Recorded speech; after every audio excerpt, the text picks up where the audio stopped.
Hello, beautiful, divine intuitives. It's Tiff here with the beautiful Michele. Hello, Michele. Hello.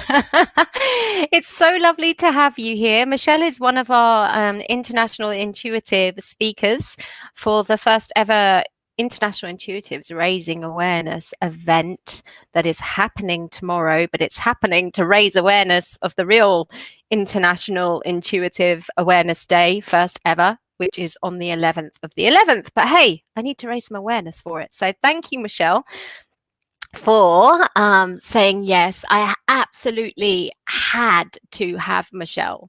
Obviously, it's her choice, so it's not as devouring as it might sound. But I had met Michele about a year ago, so she's the only speaker I haven't met in the flesh because obviously of lockdown. But it really, these things, they don't matter because I think what matters, I mean, you can meet someone in the flesh, right? Can't you? For like years and never really know them because they've got this facade up or something along those lines. Or you can just meet someone in a few seconds or minutes or, yeah, sometimes even just a few minutes. I think you can just meet someone and know way more about them, sometimes in not a healthy way and sometimes in a healthy way. Like I used to be what Pia Melody, who I absolutely worship the ground of, Pia Melody, Dr. Pia Melody on codependence, look her up. But I used to be what she would call a shit ass. So yeah, I'd meet someone and I'd shit all over them. Not quite literally, but I would be like so excited and I would be like telling them everything because I'd be so excited to meet them. And you can tell I'm a bit kind of like that anyway. So, but I have got more conscious thanks to Pia Melody and also Brené Brown, which, her statement is something about telling people about yourself. That isn't true vulnerability. What is true vulnerability is when you can, so there's two ways of telling people about yourself. There's the one which is like a cry for, look at me, which I think, if I'm honest, hands up, that's really where I was at. I'd similar background to you, and I just had a lot that needed processing. So it was just everywhere. And then there's the vulnerability where you know that you're good enough. You know that whatever you have gone through is part of your activation. It's not your fault. It's not it's nothing to do with you personally, like there's something wrong with you or something along those lines. It's more like an activation, and it's nothing to feel shame about. And actually, when you can come from it in that place, that is true vulnerability, because true vulnerability is where strength is. And that is why I had to have you, because when I met you in Ashley Mooney's Angel Cafe and I heard your story, I was like, I felt like I could connect with you because you were in that place of sharing your story, not from a place of shame, not from a place of victimization or look at me, but it was a place of like, yeah, it's happened. Yeah, it's shit. And at the same time, this is an amazing story that I need to not kind of keep in the cupboard, because actually we need to bring these stories out so that everybody else doesn't feel shame. Like Brené Brown says, the only place shame can hide is, or can survive, is in hiding. And so as this event is very much about the speakers showing up and sharing vulnerability, Michele, I absolutely had to have you. Oh, Yes. I'm so thrilled you asked me. And that's also wonderful. I feel like quite a celebrity. Oh, No, bless. and you're I think you're absolutely right about the vulnerability. I think there are different I think there's vulnerability to seek acceptance, and then there's vulnerability for, like you say, for activation. And I think it's a bit like it's almost like the grieving process, that you go through these phases of. I certainly went into denial for a long time with my story about, oh, it happened, but it didn't affect me, and that's all in the past. And moving, of course, we don't. We carry that in the shadows with us. We carry our stories in the shadows with us until we put our stories in the light. And what you said about Brené is absolutely right. It's like fungus, isn't it? It can only really thrive in a dark environment.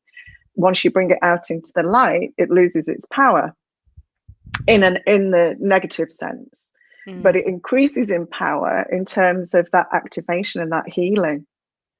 That's what activates the healing. So I think I definitely went through those phases. I definitely went through the denial, probably went through shock first, then denial, and then definitely did a bit of shitting on people. Because I think that was part of the process of me going, look, I'm ready to get it all out. I'm ready. Without really thinking about the sensitivities of others and whether they actually wanted to hear it. Yeah, absolutely. Were they ready for that? And, our stories are, I know, to some extent really similar. It's big stuff. It's shitty stuff. And so a lot of people are just not ready for that. They're like, whoa. Hang on a minute, this is a bit much. But then I think I definitely, over the last few years, I'd say like maybe the last 5 or 6 years particularly, I've definitely got to that place of acceptance and activation, where I know now that my purpose in sharing my story is not really to share my story. It's to show other people how to embrace theirs and how to walk their path, So it's a bit like, I always liken it to, when you first went to school and you don't know anybody when you first arrive at school, do you? And you're in the playground and you're sort of looking around thinking, well, I don't know who to make friends with. And the way you make friends is that you start to share little bits about yourself with each other, or show common interests. And that's how you start to form those bonds, isn't it? And it's the same when we're adults, isn't it? Like, you and I, we've never met in the flesh, but we're connected because of our parallels, our common experiences. And that's how you connect with people. And that's how people feel empowered to also share their story. You think, oh gosh, she's sharing her story. Maybe I can be brave enough to share a little bit of mine. Exactly. And it helps people to feel like, oh, I'm not alone, or I'm not mad, or oh no, I am justified or validated, or yes, and that is such a powerful thing, because when you don't feel that way, when you're told that you're wrong or you're weird or you're and we take that personally, we're just like, oh, maybe there is something wrong with me, maybe I'm wrong, maybe I shouldn't feel like this, maybe I am unjustified, maybe. But when there's a collective that can witness, that says, actually, you are entitled to this, and that doesn't mean that that person is going to be able to give it to you, and it's not about making that person give it to you, but that doesn't mean you're not entitled to it. So let's look at how you can have this in your life now, because that's really what it's about. And I think that's very much what the intuitive journey is about. And I think there's been a lot about it being about psychic development, and even spiritual development to some degree. And there can be bypassing with that. It's like you can lose yourself in a crystal, you can lose yourself in a tarot deck, but the real work is, as you say, in the shadows. And it's like opening up the door to what's in the shadows and going, right, we've got to look at this. We've got to bring it out, because if we don't, it's going to cause havoc in your life. Yes, but it's scarier actually to keep it in. Yes, so let's bring it out, because actually you'll find that you are worthy, you are acceptable, you are loving.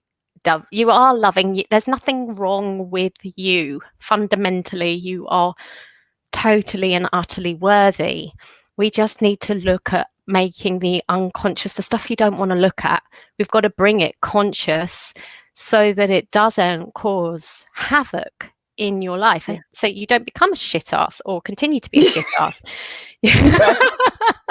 Yeah, it's like I always think of it as like a box of angry gremlins, you know, and you can, and in the darkness, they breed. So they're multiplying in the box. Well, eventually that lid's got to come off. Well, if you don't open the lid yourself and deal with those gremlins and transform them into something a bit more friendly, something you can live with, Gizmo. Then they're going to burst. Yeah, Gizmo. Yeah. Oh, yeah. If you don't do that, you know, if you pour water on them, then they are going to wreak havoc. The lid is going to come off at some stage and they are going to wreak havoc. And I think what we don't realize is somewhere in the cosmos, you know, somewhere in the universe, there is this virtual massive warehouse where everybody's got boxes of these gremlins, but we all think we're the only one with the box. We all think we're the only one. And I think part of the fantastic thing about creating something like this for intuitive awareness is that we realize we're not the only one. There's more than one. There's more than one of us. And there comes the acceptance, doesn't it? Oh, there are other people like me. Absolutely. Yeah, absolutely. I mean, that's what happens in my mastermind in particular. You know, it's like people are like, oh my God, I am okay. I can accept myself. There are other people like me. Wow. Yeah. But it's so important. It's so important to find that. It is. It only took me 40 odd years. You know. It only took me 40 odd years too. So not necessarily to find the people, but I think there can be a spiritualized is traumatized. Yes. And so I think I was finding the traumatized because I wasn't really understanding what to do with my box of gremlins until I was about 40. And then I understood what to do with my box of gremlins and how to turn them into a box of gizmos. And now it's I can't say it's all perfect. There's always work going on, but there's just definitely I wouldn't say that my life is massively from that traumatized place anymore, or that I attract that anymore, which is always a great sign of the work that you've done. Okay, so we have heard a lot about your story, and obviously we're not going to share too much about your story because it's in International Intuitives, but I want to let the people know that are watching live that we will stay on for another 5 minutes in case you have questions for Michele, because she is here live. You are here live. And intuitives tend to hide, you know, they won't ask for what they want or anything along those lines. So I'm kind of saying, come on, guys, the work starts now. Like, is there something that you feel that you might want to ask Michele? Obviously, you don't maybe know her story yet, but we've spoken around it, and I think you get the gist of what the work is going to be about, what the talk is going to be about, and what she can help you with. I am going to speak to Michele now about the change that the recent change she's had in a way now, as well as where she is on the tree. And then we will, come round to your comments. We've got a couple coming in now. Beth is saying hello, hi. Someone else is saying, Beth, And someone else is saying hello, but I don't know who their name is. I've put it up on the screen so you can see that we're not being impersonal, but hello. It's because you haven't registered with StreamYard that it doesn't say your name. So let us know if you want to know your name. Beth is saying she's just happened across you. So I think she's just come across you somehow. Don't know how, Beth. Let us know. There's somebody on YouTube. Hello, I can't say your name. Abraha Fizztube. So I think you know who I'm talking to. Sorry, apologies.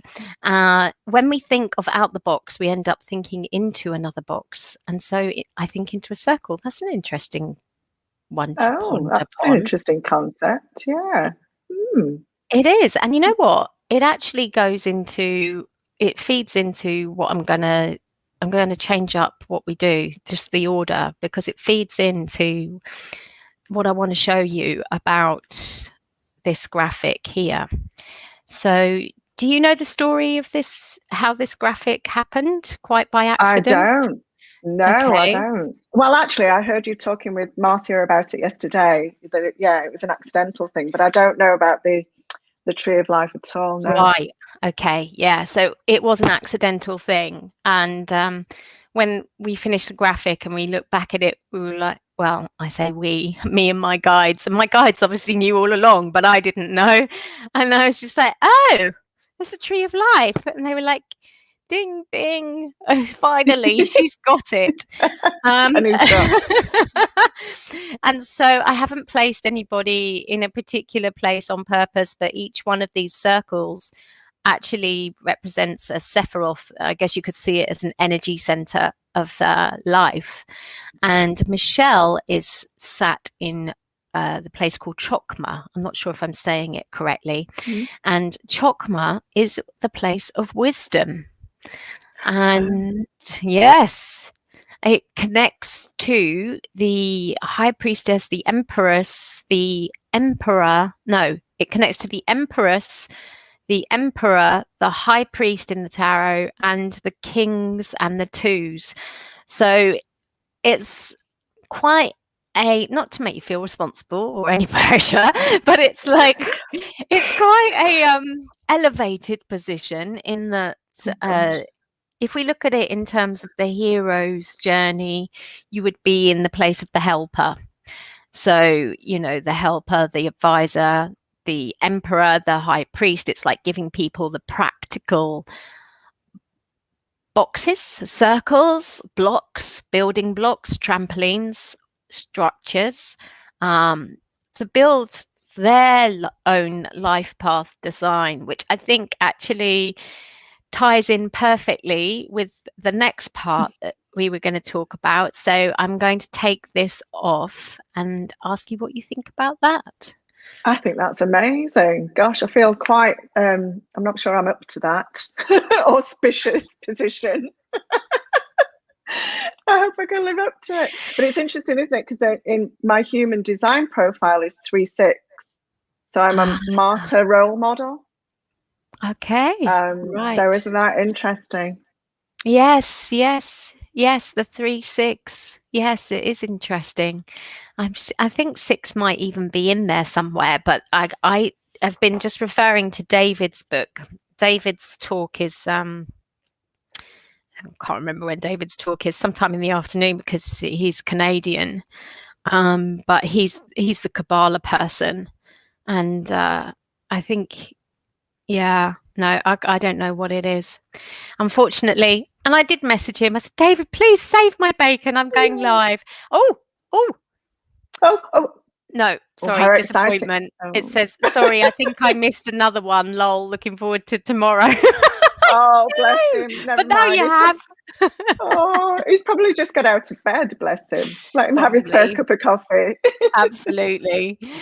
So, guys, if you want to meet David and find out more about the Tree of Life, do connect with him live tomorrow, because I don't think his talk is actually about that. His talk is more about how an angel visited him, and he's got a fascinating story about the light and the dark that happened to him since then, and he's very inspirational. When he got into the tarot, he was shocked at how much people were judging him. But instead of going back in the tarot closet, he was like, I'm just going to contact the biggest names in tarot and see if they want to do a conference on raising awareness of tarot as a spiritual and Wow, great. transformational tool. So that's how I know him. So it was just like, oh, boom, he's definitely got to be in the room because he Oh is yeah, an what a beacon. That's inspirational. Yeah, amazing. he really Yeah. is. So, yeah, you can always ask him more on that side of things. I But let's will. hear about Okay. your, in a minute, life path design, because I can see Roz has said something. Ah, bless Roz. Roz says she feels as though Michele has appeared at the right time because, wow, she was brought up as a Jehovah Witness, which is part of Michelle's story, Ah, oh and my gosh. left over 30 years ago. See, now there wouldn't have been that connection with you two if you hadn't have shared that part of the story. So again, it's No. the sharing these things, isn't it? That's important. And she's only recently getting to grips with coming out into a brighter place. And she's also a fellow Mancunian. Is that what your accent Oh, is? oh, mine's a bit of a hybrid because I've traveled Okay. around all over the place, but I am from Manchester and I'm back sort of Ah, around Manchester now. Yeah. So, oh wow, Roz, we must definitely connect. so Great. more parallels. There we go. Mm. Fantastic. Oh, it's David, I think. There's a Facebook user saying, "Lol, I am here." If that's you, David, you've got to save my bacon with the chokma Chokma Sephiroth, because I have absolutely no idea what to say. So come on, time to cough it up. Put it in the chat box. I know you're not only trying to get 3 kids ready and coffee down your neck and go to work, but you know me, I'm a Leo. So everything revolves around me. Okay. So I think that's him. It just says David, just so you know, it just says Facebook user. So I'm making a total assumption and breaking the third agreement of my own agreements here, because I've got nothing to go on. And we will see if something pops up by the end. There's another comment here from Beth, which says, Tiffany, I live in Surrey. The Tree of Life is depicted beautifully in the chapel in Compton. Wow. Oh, oh, I how love lovely. that. It's called What's KO? I'm not sure. I'm going to put it up on the screen because I don't know how to say that. KO. Watts, should that be Watts Chapel? Oh, Yes, yes. maybe, maybe. I think it is. I'm Together we guessing. I will don't get know. there. Fantastic. Excellent. Oh, and she's saying Frederick Watts, an artist back in 1880. I love the eights. It's a favorite place for me to pop in, a circular funeral chapel, design and Ah, art wow. created by people and children of Compton. So beautiful, amazing, fantastic. Oh, I love that's the where is it? Somewhere near Epping Forest. I can't remember the name, but there's a cathedral that's not really a cathedral, it's actually tiny, but it's got like the zodiac over the ceiling. I absolutely oh love it. I wow. think it begins with W, but I can't remember what it's called. Anyway, That tell us. appeared in lots of pre-Raphaelite art, the zodiac and all of those symbols, didn't it? Oh, for sure. Fascinating. Absolutely. Totally fascinating. So here we go. David's put something, and then we'll get into your change. We will make sure that we stay on for that. We've overrun by 5 minutes. Are you all right for another 5 minutes? Yes, I'm fine. Yeah, as long as everybody else is not. Yeah, Yeah. another 5 minutes. So David is saying Chokma is wisdom, balance in the material world, mental reflection, emotional partnership, being passionate about conquering new opportunities. Oh, there we go. That's definitely spot on, I think. Yes. Is Definitely there spot on. anything with how that's manifesting for you now? Because I think just over the last week there's been a shift for you, hasn't there? Yeah, there has, and I think it's been slowly developing over the last. Well, I've been in business for myself 15 years this year, so it's a bit of a marker for me. 15 years, and we've just had this crazy year that everybody's lived through. It's made us all Mm. reflect a bit more and reevaluate. And I've been doing that since sort of year 10 of my business anyway. And I'd always sort of had this two strands to my business. one, because I used to work in advertising and marketing, and anything even remotely spiritual, emotional, what they would refer to as woo-woo, was just like a no-go zone. Mm-hmm. And so when I started to work for myself, still in the beginning, while I was doing my own development, I kept my coaching for that kind of industry because I'm a coach and mentor. I kept my kind of business coaching, although it was never really business coaching, kind of separate. And then I was developing it for about 6-7 years now. This method based on my journey out of my trauma from my early years, just sort of because I'm writing my book as well. So I've sort of been mapping that journey. And how did I do it? Because I think when you're in it, you're not thinking about how it's happening. You're almost on autopilot. But of course, as intuitives, we're not on autopilot. We're following our intuition, whether we realize it or not, whether it's recognized or not, what we're actually doing. There's no such thing as autopilot. We're being guided by our intuition. And so I started to map that process and think, is there anything about what I did and how I did it that I can sort of formulate and give to other people for them to use to do the same? Because that's when the work, that's the real mission, isn't it? It's giving the work to other people for them to do. It's no good just having that process yourself. Other people need to have it as well. And so I called it life path design because I literally designed my own life path. And I started to explore my heritage as well. So on my mother's side, maybe I'll go into some of this tomorrow, but it took me a long time to learn this, but she was from a long line of Wicca witches and healers. And on my father's side, he was from a long line of Irish traveling healers. But I didn't know any of this until I was in my 40s. But I just always knew I was connected to something more, something different, something more emotional, spiritual. I had insights. And so I developed this life path design method. And so as I started, because you know what the law of the universe is like, when you start to get more aligned with these things, people come to you. So the clients I was attracting then were more interested in that work than they were in they primarily had businesses, but they were less interested in the business and more interested in how can I change things for myself? How can I discover my path? How can I walk my path confidently? How can I be brave enough to do it? And so the two of those things ran parallel. But then, coming up to 15 years, I'm thinking, I've had enough of business coaching. I don't want to do that kind of work anymore. And so I sat with it and I felt into it and I let myself be guided and just let my intuition take me. And it was and then suddenly over the space of about 3 days, I kid you not, I just thought, no, that's it. I'm done. I'm done with that kind of work. Something is telling me so strongly that I have to be done with it and I have to fully commit to this work because this is my path. So if I'm not fully walking my path, how the hell am I going to encourage anybody else to walk theirs? So I did a big announcement about it, not to be dramatic or anything, but just so that I had to do that then. It was like, that was my full commitment. I had to tell everybody, I had to tell all my clients, all my networks, and just say, no, if I tell you, there's no going back. I've got to go full in. I've got to commit to this. Wow. And that happened around the same time as me reaching out to you and saying, do you want to be part of the International Intuitives Raising Awareness as well? So it's that law of attraction again, isn't it? Yeah, I made that announcement on the Friday.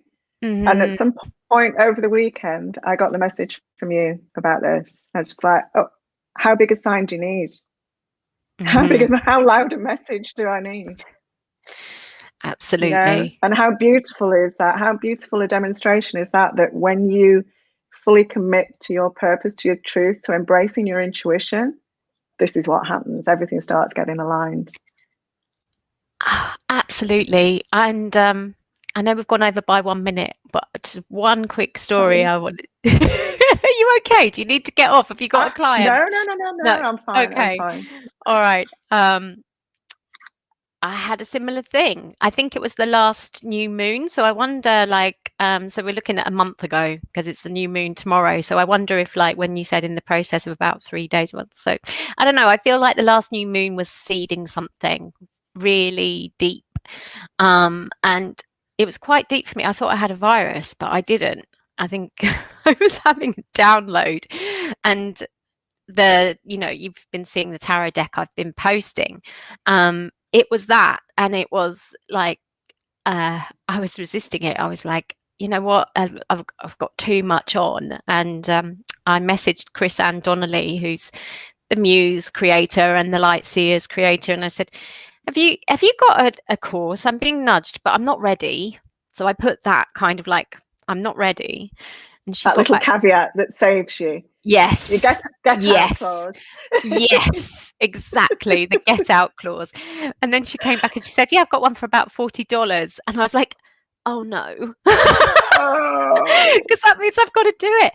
But then when I stepped into it, I realized I had been stressing about creating 30 days of content, right? And it was like, oh, I don't need to do that. I can actually just create my deck, to commit to a card a day and share it with people.